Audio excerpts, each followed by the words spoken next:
Nepal premier लिगको दोस्रो सिजनबारे सबैले कुरा गरे, एकदमै हिट भयो। तर के यो आर्थिक रूपमा पनि त्यति नै सफल थियो त? करोडौँको आम्दानी भयो भन्ने हल्ला त चल्यो, तर के लिग साँच्चै नाफामा गयो?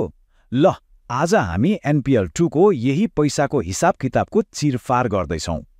एनपिएल सिजन 2 ले 42 करोड रुपियाँसम्म कमाउन सक्ने अनुमान थियो। सोच्नुस् त, नेपाली खेलकुदको लागि यो कति ठूलो कुरा हो। तर ठूलो आम्दानी हुनुको मतलब सधैँ ठूलो नाफा हुन्छ भन्ने त हुँदैन, हैन र?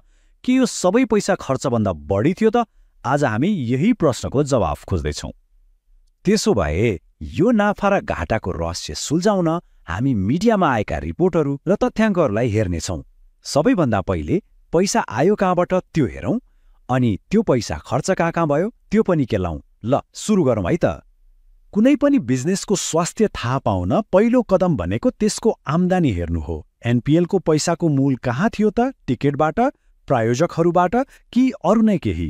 ल, आम्दानीका स्रोतहरूलाई अलि नजिकबाट निहालौँ। नेपाल क्रिकेट सङ्घ अर्थात् क्यानको अनुमान अनुसार एनपिएल 2 को कुल आम्दानी लगभग 35 देखि 42 करोडको बीचमा थियो।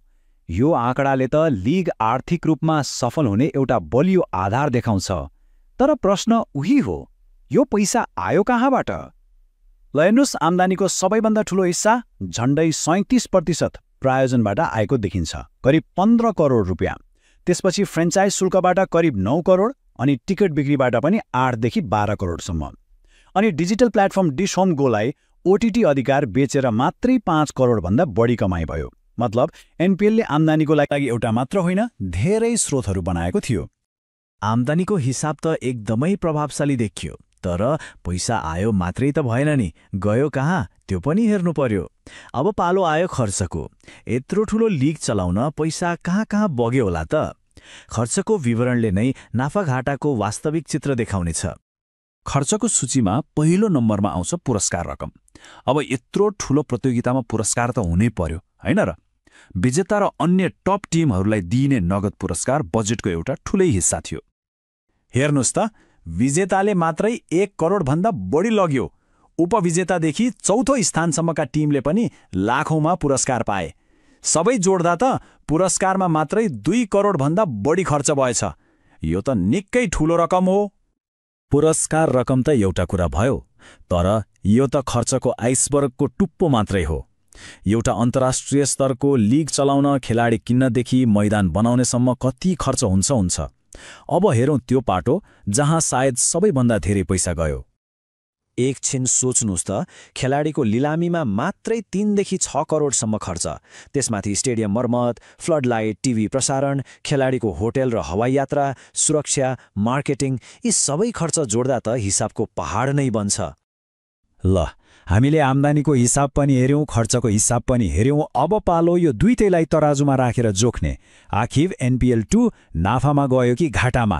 अन्तिम निष्कर्ष के हो त? अब यहाँनिर कुरा अलिकति ट्रिकी छ। यसको येस और नोमा जवाफ छैन। यो सबै यदि र तरमा अड्किएको छ।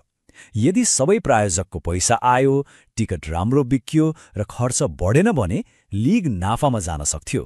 तर एउटा पनि कुरा चुक्यो भने त्यो नाफा सजिलै घाटामा बदलिन्थ्यो।